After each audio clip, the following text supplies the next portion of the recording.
This is CGTN, China Global Television Network.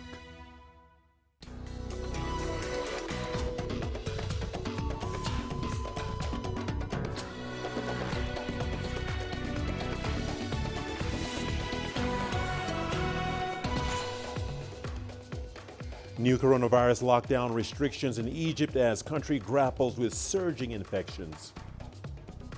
French journalist kidnapped in Mali appears in video asking for help. And spotlight on Nigeria's security challenges as militants intensify attack in the north of the country. Hello and welcome to Africa Live. As always, great to have you with us. I'm Richard Nta live in Nairobi, and for those of you joining us from across the continent and around the globe, we thank you for joining us. And tonight I'm alongside my colleague Uche, who has our business headlines. Uche. Thank you, Richard. And here's a look at what's coming up on Africa Live Biz. MTN Nigeria issues a $263 million fixed-rate bond to service debt and boost expansion. And Tunisia calls for more government support for local businesses amid the pandemic. Of course, all that coming up within the program. For now, it is back to Richard. Thank you so much, Uche. Once again, welcome to the program. So good to have you with us. We begin with COVID-19 news. A variant of COVID-19 first diagnosed in India has been detected in Kenya. The country's health ministry made the announcement on Wednesday, days after the same variant was detected in neighboring Uganda. The announcement also comes days after Kenya eased restrictions imposed in March when a high infection rate was reported. Last week, the health ministry said Kenya was suspending flights to India. On Wednesday, Kenya announced over 480 new COVID-19 cases, with the death toll now at more than 2,800. World Trade Organization members have been discussing a proposal to waive patent rights on COVID-19 vaccines amid growing pressure on rich nations to relax them as a way to help poorer countries fight the pandemic. The proposal to ease up on patent protections for vaccines was submitted by South Africa and India in October and is backed by 60 countries. 10 meetings in 7 months have failed to produce a breakthrough. Angela Coppola has more. They're hoping that by waiving patent rights, vaccines would become more readily available around the world. South Africa is one of those countries, but not everyone here agrees. Demand is outstripping supply, not because of IP, but because of our inability to scale up production for global demands. So if IP access is a barrier, it may be a barrier in the future, but at this moment in time, these vaccines, in my opinion, don't cost a lot of money. They're between $10 and $35 US.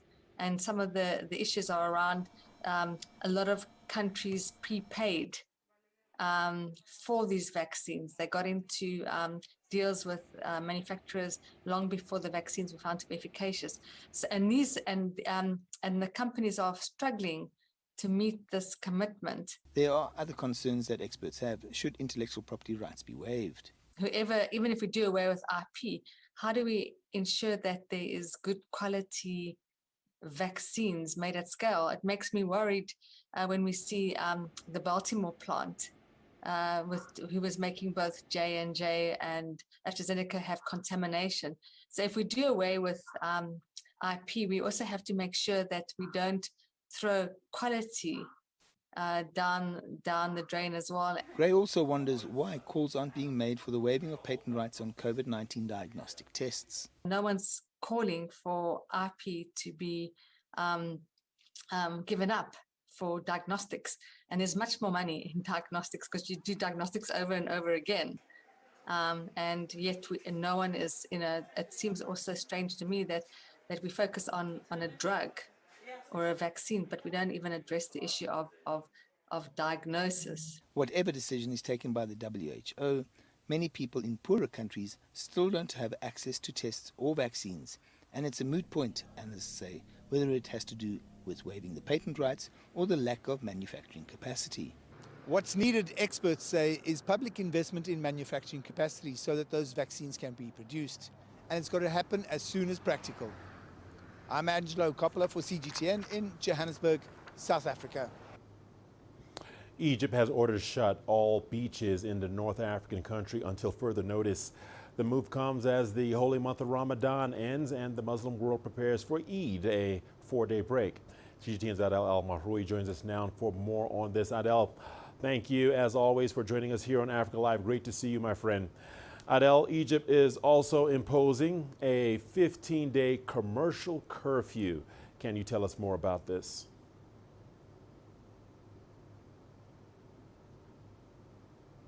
This came actually after the Egyptian Prime Minister held a meeting with the High Council for the COVID-19 Monitoring Committee. This is basically the governmental body that is responsible to evaluate what is going on in the country and take the necessary measures accordingly.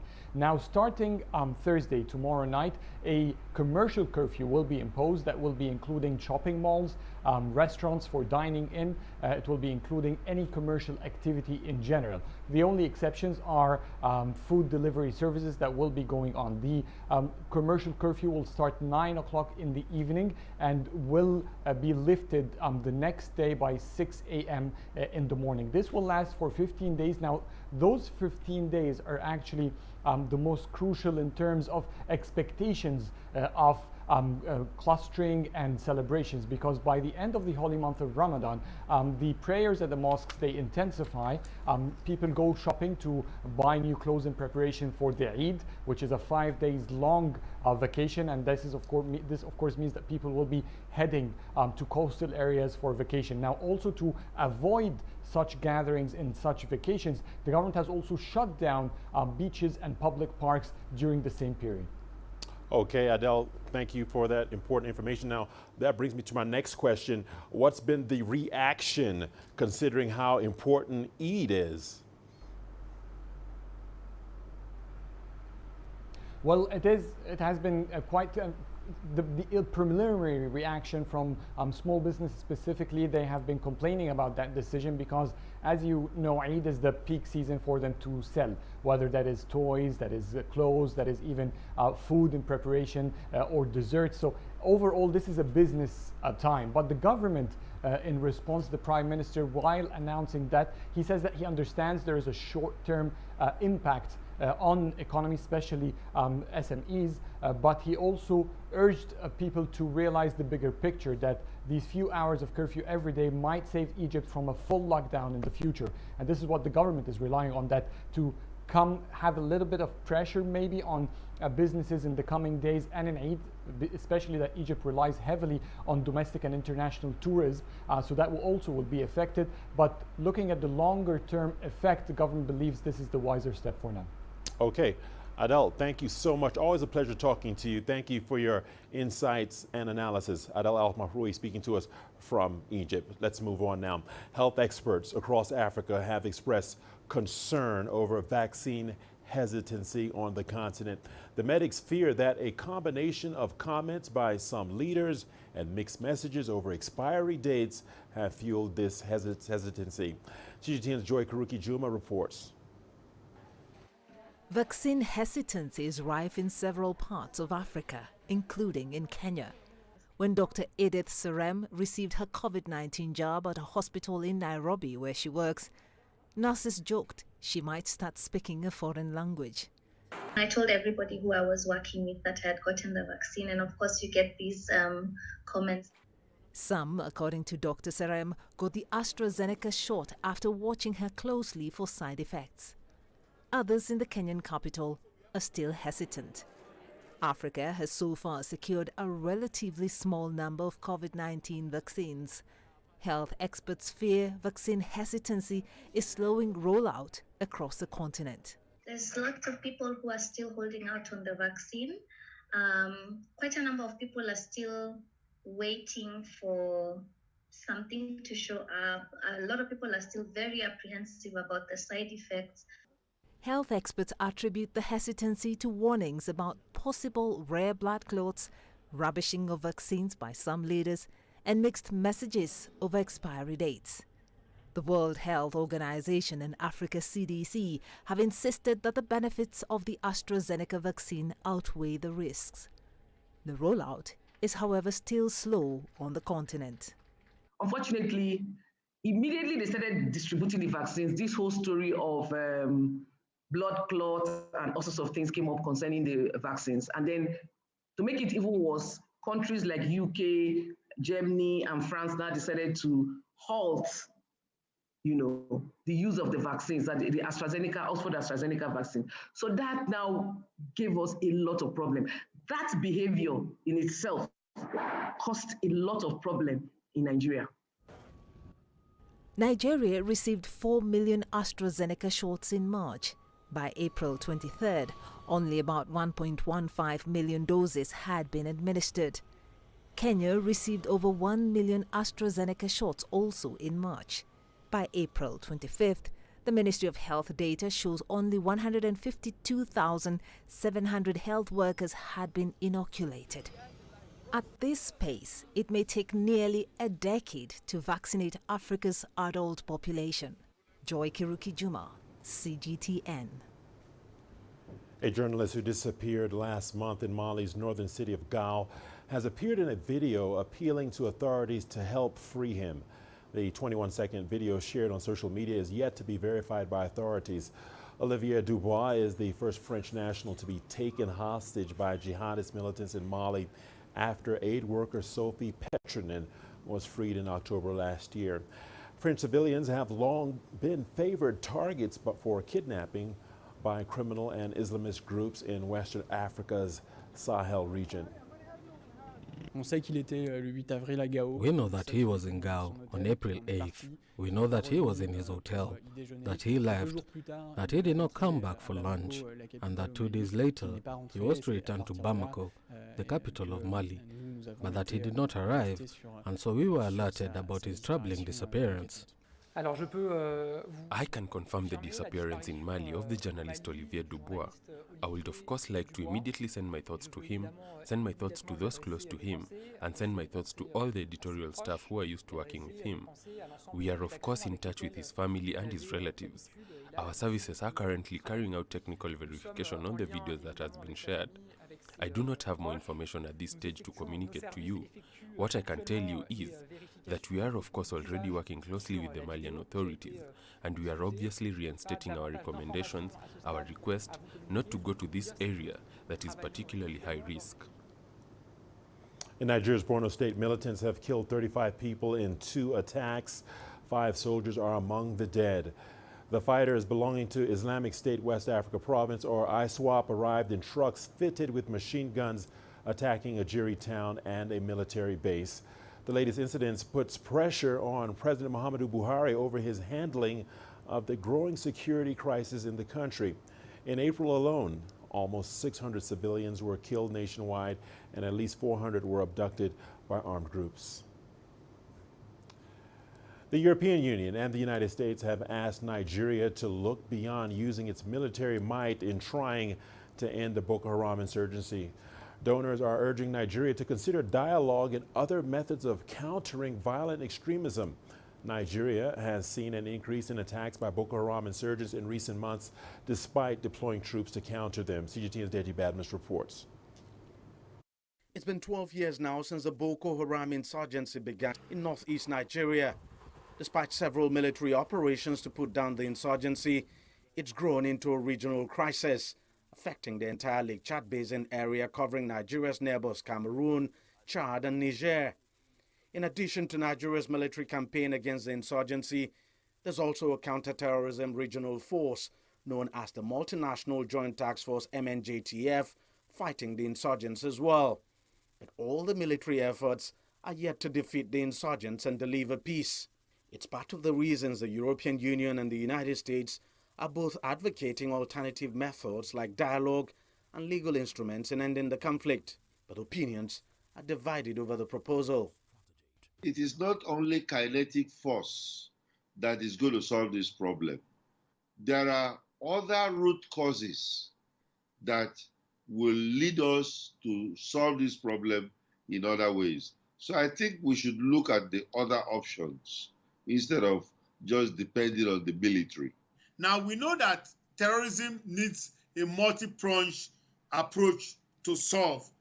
You have to look at the governance issues that are causing the terrorism in the first place. You have to look at those governance issues. But by and large, the violence must be stopped by military action, and that is or police action, as it were. That is where we are.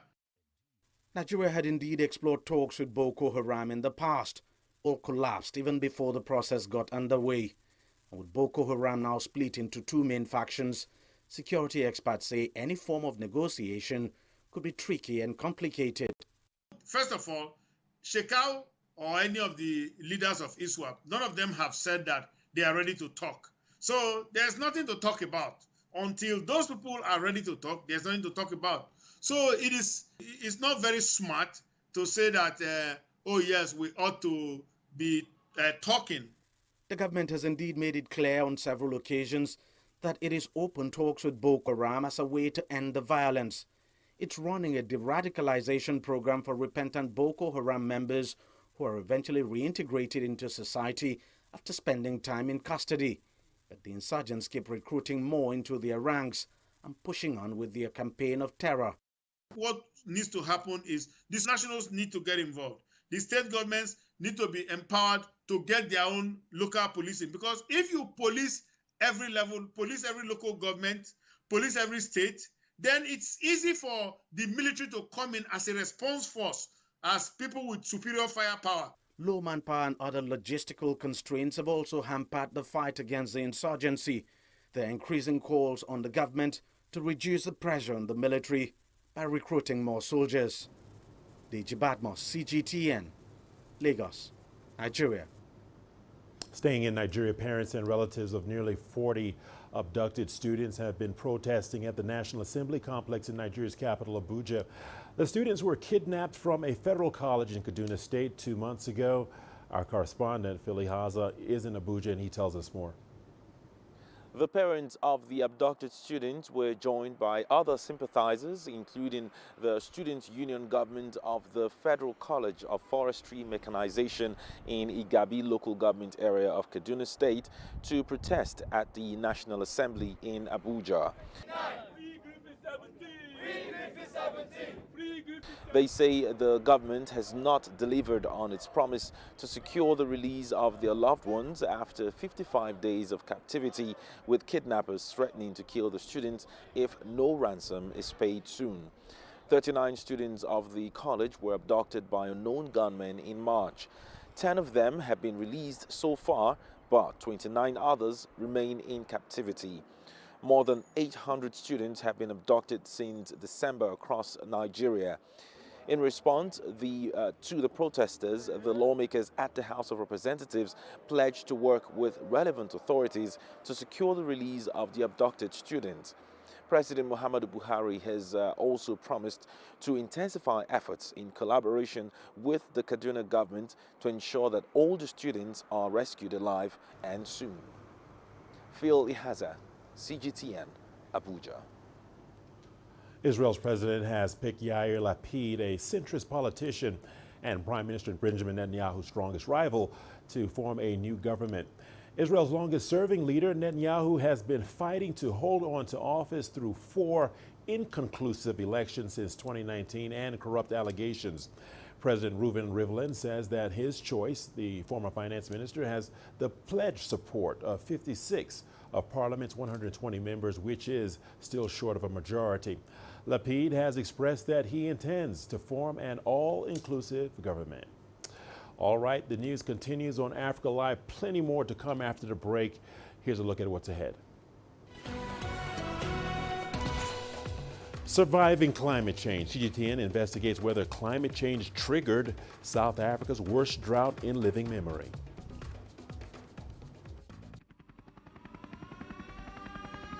Its effects are surreal, but its existence is undeniable. Mother Nature is fighting back against a species that is destroying it. We're here to raise our voices. We know that climate change has already started and it's killing us.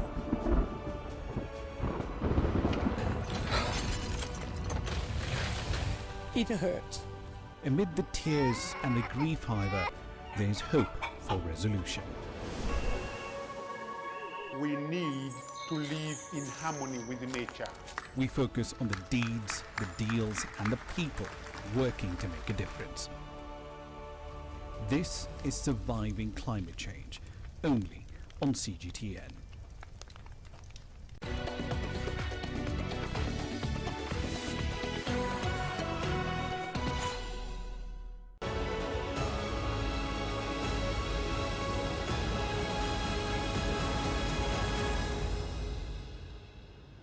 In 2015, South Africa recorded its lowest annual rainfall since 1904. It resulted in a years-long drought in the Western Cape that caused the region's dams to reach critically low levels, prompting the government to declare a national disaster. CGTN's Julie Shire investigates whether climate change triggered these major changes. Let's take a look.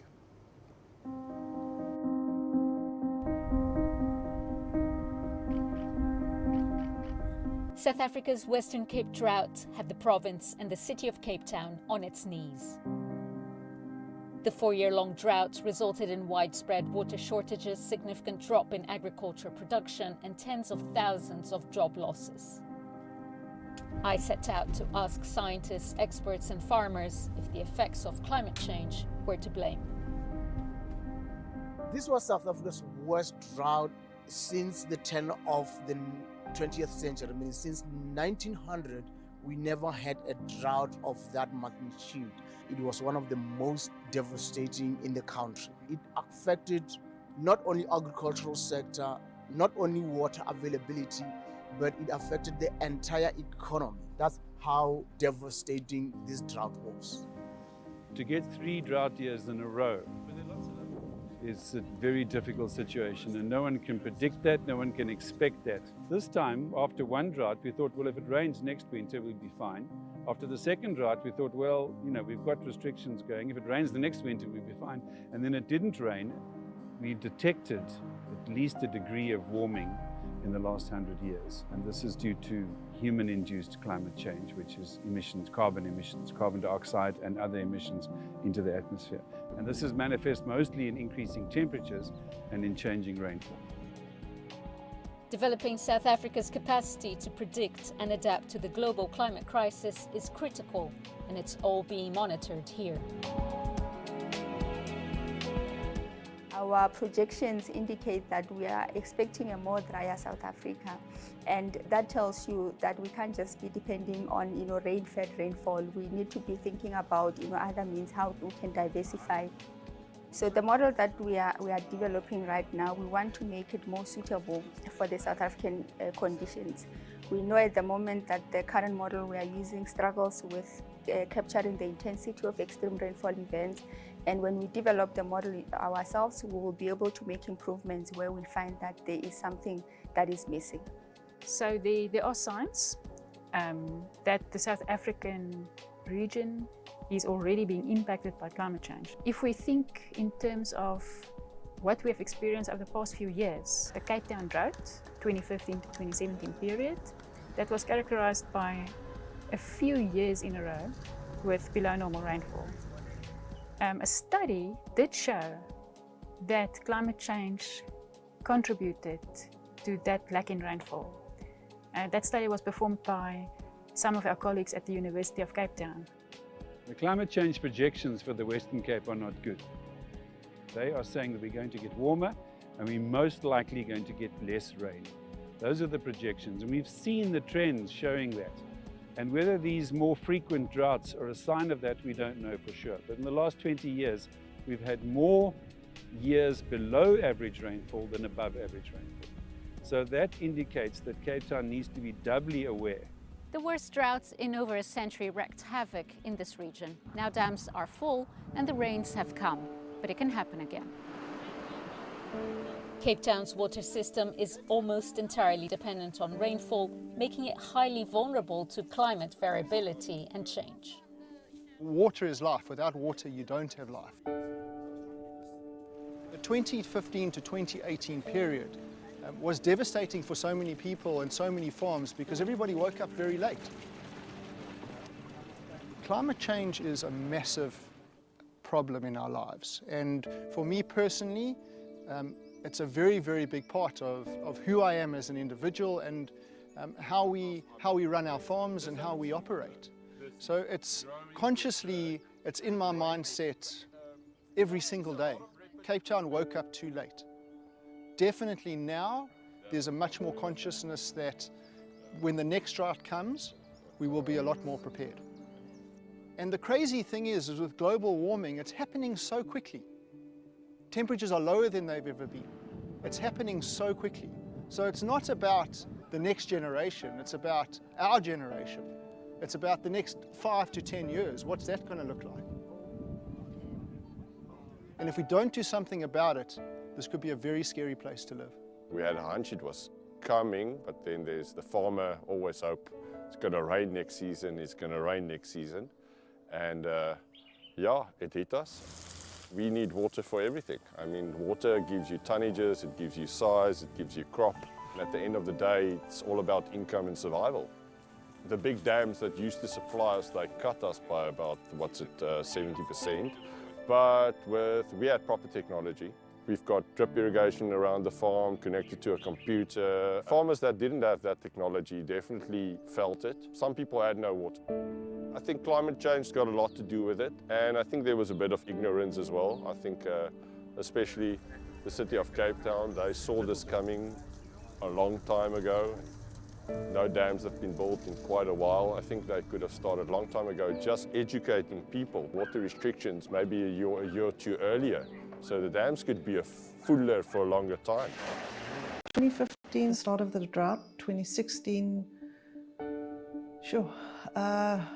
was probably the worst harvest we had in many years. Went all the way through to 2018. Only 19 and 20 that we're sort of starting to recover. We had tremendous issues with quality during drought because the grapes just don't have the flavor profiles they should be getting. Having an effect on what are we going to be planting going forward. If that's the sort of weather pattern that we're going to see going forward, we need to plant grapes that can be more resistant to drought and warming climate change. Climate change is a long-term thing, it's not you can't see a shift within 5 years or 10 years, but I can see in 25 years, I can definitely see a shift. Even if you go up country where I grew up, there are periods where 7 years no rain. It's changed, and we really need to adapt in our approach in the agricultural area to make sure we are geared for the future. It's a very simple equation. People need water to live, to cook, to eat, to drink, but they also need water for recreation. People need water for all sorts of reasons, and one can't deprive them of that water. But it is very important that we understand and we monitor the water usage in times when we do have water. Water is a source of life. It anchors most of the economy from agriculture. So when you run out of water, you are coming very close to having an environment that is uninhabitable, that people won't live in that environment. Either their lives end or they move to an area where there is water. Climate change is really just one of our problems. Another problem is that we don't do sustainable and regenerative agriculture. If you do farm sustainably, you are more resilient against climate change. I'm Farmer Angus. I practice regenerative agriculture. And this is one of the things that we do on the farm. These are called eggmobiles. The hens, they overnight in the eggmobiles. They lay their eggs in the eggmobiles. And then we move these eggmobiles every single day of the year to fresh pasture. Angus believes that the secret in fighting climate change lies in regenerative agriculture. Just on our little farm, we have just been paid for sequestering, in other words, taking CO2 out of the atmosphere into the soil. 7,100 tons is what we sequestered over the last 3 years. And that's on a tiny scale in 3 drought years with an understocked farm. Now, just to place 7,000 tons of CO2 in context, an aeroplane from Cape Town to London and back emits 2 tons. Okay, so if we can do it on our tiny little scale, there's no limit to what the big people could do if they wanted to. We take the soil for granted, we take the soil moisture for granted, we use too many chemicals, and that kind of farming is just destroying our resource.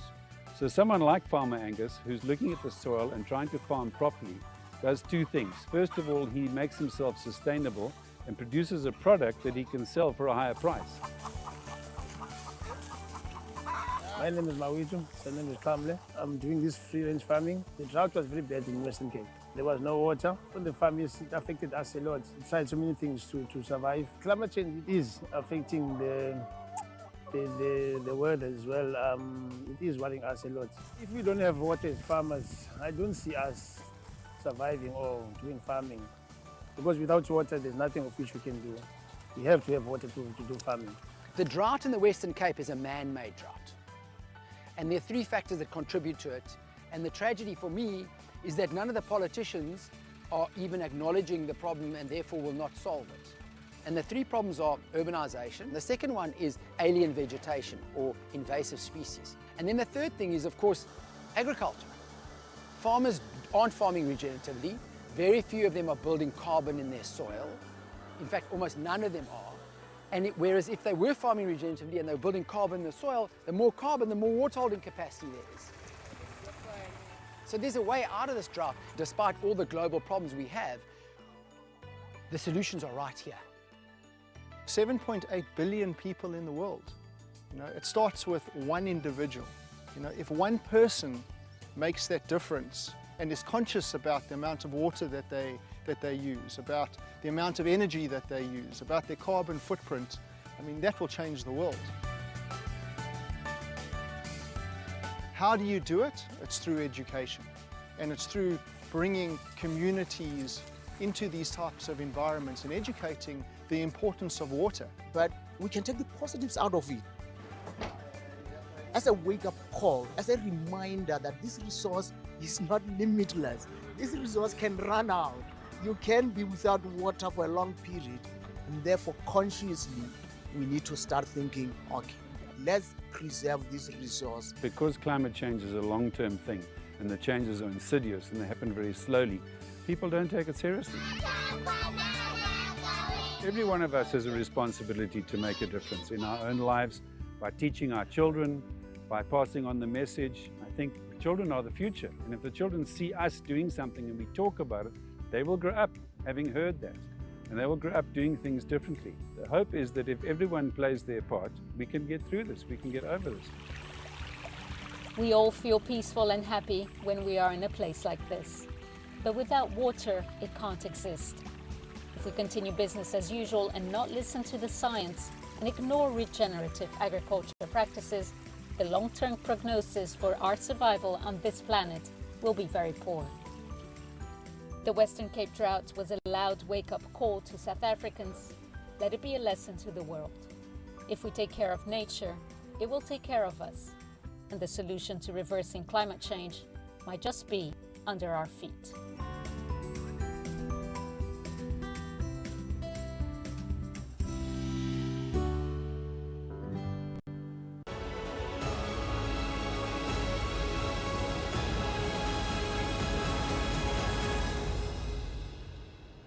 And we're not done just yet. Plenty more news stories to come with our business segment with Uche. Thank you, Richard. And coming up on Africa Live Biz. MTN Nigeria issues a $263 million fixed-rate bond to service debt and boost expansion. And Tunisia calls for more government support for local businesses amid the pandemic.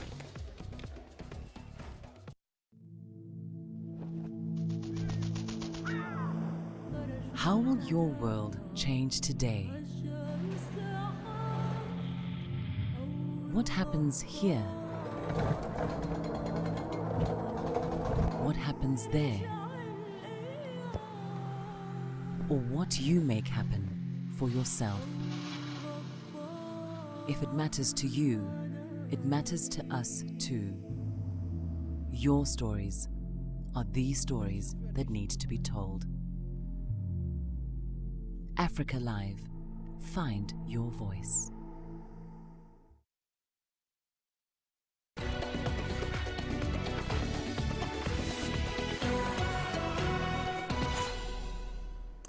Now, MTN Nigeria has issued a $263 million fixed-rate bond in the first quarter of 2021, due in 7 years. It is under a $525 million bond program to refinance existing debt and support a network expansion.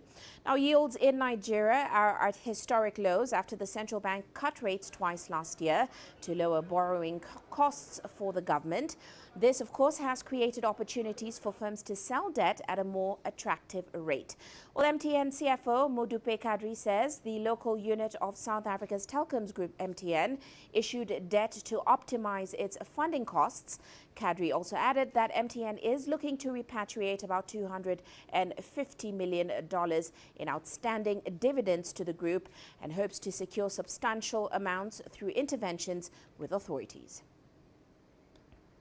And moving on, business leaders in Tunisia have urged the government to fast-track a national plan to help companies and professions affected by the COVID-19 pandemic.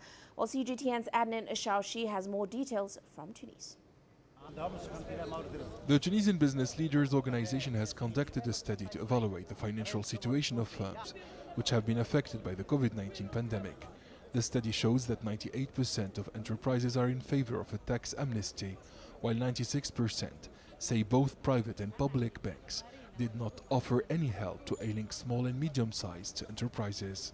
95% of business leaders and firms in Tunisia did not get any state financial support during the lockdown and the successive waves of the pandemic. 60% of entrepreneurs are very pessimistic about the economic situation in the next 3 years, while 87% of businesses need direct government financing support. The data is very terrifying. The Ministry of Social Affairs and the Finance Department announced that the government has created a fund offering unemployment assistance and compensation. The government has created a national office for social integration to help employees who've lost their jobs, as well as the Employment Loss Insurance Fund to compensate tens of thousands of workers who are now jobless. These measures require dialogue between the authorities and the unions. The country's powerful labor union announced that an immediate employment and social policy response is needed. This plan will help mitigate the impact of the COVID-19 crisis in Tunisia. The labor union has invited the Tunisian government and parliament to a social dialogue. We cannot abandon the firms and employees who've been affected by the health crisis. The economic and social situation is critical in the country. Experts assert that Tunisia needs an economic response plan to allow ailing businesses to restore their financial balance in the next 3 years. The North African state has been battered by the COVID-19 pandemic, which caused its economy to contract 8% last year. The Tunisian Confederation of Industry, Trade and Handicrafts has urged the government to launch the economic recovery plan as soon as possible. This new plan aims to reduce the economic and social repercussions of the pandemic and ensure the resumption of economic activity. Adnan Shawishi, CGTN, Tunis. Meanwhile, Tanzania is making a concerted effort to boost revenues from mining. The government projects that mining revenue collection will rise by 27% in the next financial year. That's as it undertakes several major changes aimed at boosting the contribution of the sector to the country's GDP. Now, part of the government's plan is to improve control and management of mining operations. Here's CGTN's Daniel Kijo with the details. Tanzania's mining sector is booming and is set to grow even further. After exceeding last year's revenue collection target by over 113%, the Minister for Minerals says the collection target is set to increase even further. He says reforms in mining laws have seen the sector grow year on year. Mining's contribution to our GDP rose from 3.8% in the year 2014 to 5.2% in the year 2019. Also, mining's contribution in the third quarter of 2020 grew by 6.4%. Among other measures, he plans to enforce the country's mining markets, open and manage large-scale mining, and place emphasis on graphite mining and other minerals. Mining expert Rachel Chagonja says a bid to control smuggling has also been beneficial. Controls have been set in place since 2017. We have seen changes in terms of controls in illicit business, leakages, even through the Maryland wall via Tanzanite. But with gold production, that means an increase in the gold market at the global scale will also impact revenues, especially for royalties that will be anticipated to be collected in the mining sector in Tanzania. The country's status as the only major exporter of solid minerals in East Africa has helped it to weather the impacts of COVID-19 as global prices for gold rose. But lockdowns limited the sale of other minerals. Restrictions in terms of flights, travel bans have inhibited the flow of international buyers who used to come to buy from the Tanzanian mining sector, especially on the gemstones. To reduce dependency on gold exports, the government plans to also develop strategies to strengthen the market for Tanzanite and other gemstones in the country.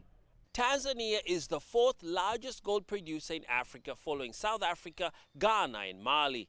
The government says it is now looking to also attract trade in mining with other African countries, especially in the East African community, the Southern African Development Community and the Great Lakes region, to make Tanzania a hub for mining business and break into Africa's top 3 gold producers. Daniel Kijo, CGTN, Dar es Salaam. Meanwhile, South African Airways has finally wrapped up its business rescue process after 15 months. The business rescue practitioners have handed the management of the airline to the new SAA board. Now, skeptics were unsure South African Airways would ever make it into the sky again. And because the airline went bankrupt after years of corruption and mismanagement, of course, they didn't expect that to happen. Here's Richard Nta with more.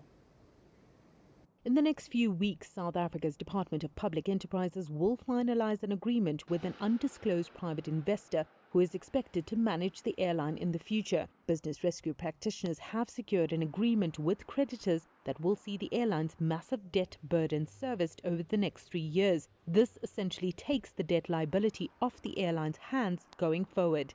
The so-called buyer that's supposed to be coming in to purchase an investor, we still don't know of an investor. The problem that SAA faces is it needs cash injections, and which of course means the taxpayer. And because the Public Enterprises Ministry has been negative about that, it means that the SAA still faces a big question about its monthly operations. It's the first time that the receivership mechanism has been used to take off debt from a balance sheet. I'm not sure how legal and accounting-wise it will be treated. And of course, the creditors have to rely on the ability of the receiver to actually pay them. It will be interesting to see just how SAA moves forward. Government has been bailing it out for years at the expense of the taxpayer. This year, government committed a further $750 million to help the airline. But the Treasury has made clear there's no more money. It won't be easy for SAA to get back into the market, especially with COVID-19 still lingering. It's in a negative place, and because of COVID, which is not gone away, and World Airlines have actually trimmed their seats going forward for this year. They came out with a list of seats that are bookable, and internationally, virtually every single airline has had to trim seats. So the outlook is not very healthy for SAA. The first issue is on what scale would SAA restart? So the larger that you try and set up, the more involved it is and the more capital is required. The demand is very low at the moment. It's about 40% of what demand was in 2019. So it's definitely a difficult period to actually launch a sizable airline. The new SAA board will be tasked with developing and implementing an interim business plan to sustain the operations while a strategic equity partnership is being finalized. SAA may have finished with its business rescue, but its recovery will be drawn out as travel remains subdued. Sumitra Nadu, CGTN, Johannesburg, South Africa. Meanwhile, 34 Ethiopians graduated on Tuesday as train drivers for the Ethiopia-Djibouti Railway. The drivers were part of a Chinese government-sponsored program aimed at creating skilled manpower. Here's Chao Mgono with the report. It's been 3.5 years since the Ethiopia-Djibouti railway project was renovated and began operations. The railway stretches for 752 kilometers and links Addis Ababa in Ethiopia with the Red Sea port of Djibouti. It provides both passenger and freight services and has contributed to industrialization and growth of the Ethiopian economy. A batch of Ethiopian train drivers was certified after training for 2.5 years, with around 8 months spent in China. Dear graduates, I congratulate you for accomplishing your training successfully. I call upon all of you to use and share the knowledge and skills that you have acquired during your training. I also urge you to give back your knowledge and capacity to your dear country from the bottom of your heart, thereby bringing significant change in the sector. Congratulations again. The 8 months training that we have received in China and here were very interesting and crucial. We already achieved a lot. We got an important knowledge and experiences. It was actually current training time.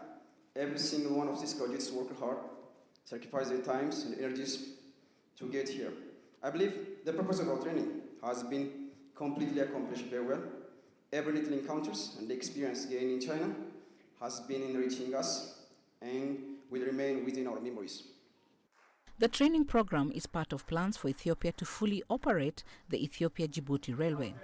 The project is currently operated by China Civil Engineering Construction Corporation Limited and China Railway Group Limited. Yes, it is true. This railway was built by Chinese contractors and operated by Chinese contractors. But, and after all, my dear Ethiopian friends, you are the owner and the beneficiary of this Ethiopia. The ownership of this railway belongs to Ethiopia. And someday, this railway will and should be operated by Ethiopians yourselves.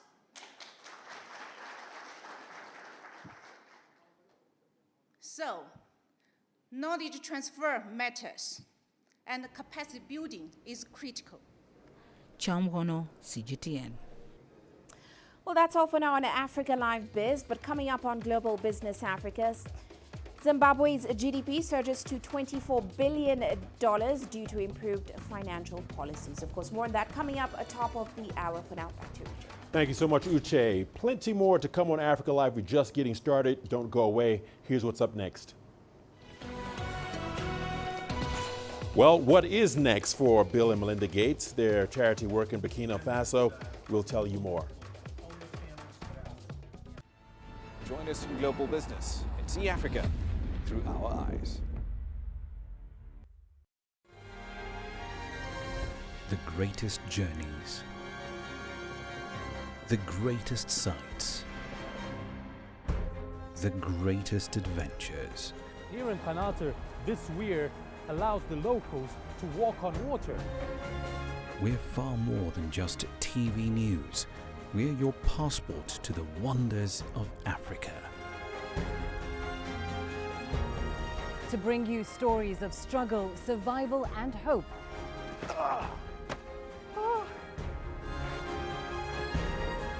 So let's explore.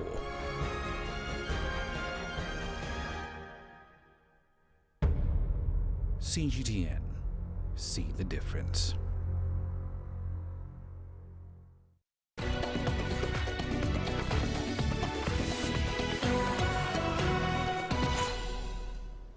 Welcome back to Africa Live. We appreciate your company.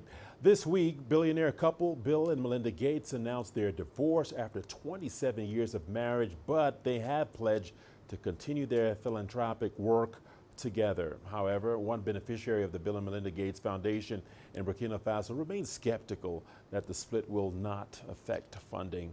CGTN's Chao Mgono has this story. Scientists in Burkina Faso's GRAS Research Institute work to seek localized solutions to health problems. They focus on infectious diseases and the development of medicines and vaccines. Of importance to them is malaria, which claims the lives of about 2,000 African children in a day. Over the years, the institute has been a beneficiary of the Bill and Melinda Gates Foundation. Currently, with a grant of $1.5 million from the foundation, the scientists are looking at how the COVID-19 virus affects malaria patients. This was prompted by reports that anti-malaria drugs may reduce the effects of the disease or even cure it. The head of the research institute says he is worried that the divorce of Bill and Melinda Gates may impact funding for critical research. Here in our institute, we benefit from financing from different sources, including the Bill and Melinda Gates Foundation, to investigate a number of aspects of malaria and COVID. The financing lasts for 18 months and started in February last year. Now, it is true that the news we had leaves us perplexed. In the short term, the program will not be affected, as it is very short, but in the long term, and also in general, there is a risk that it will be affected because I know that Bill and Melinda Gates contribute an enormous amount, directly and indirectly, to several projects we are leading here.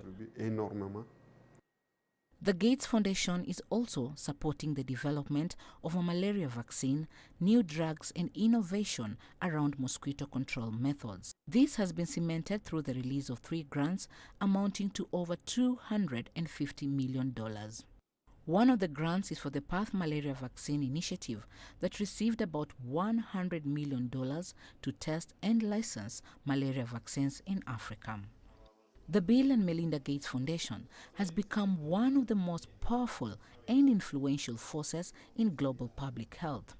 And with the recent developments, beneficiaries of the foundation hope that efforts in combating poverty and disease will not be averted. Chamhono, CGTN. Remember, don't go away. We've got your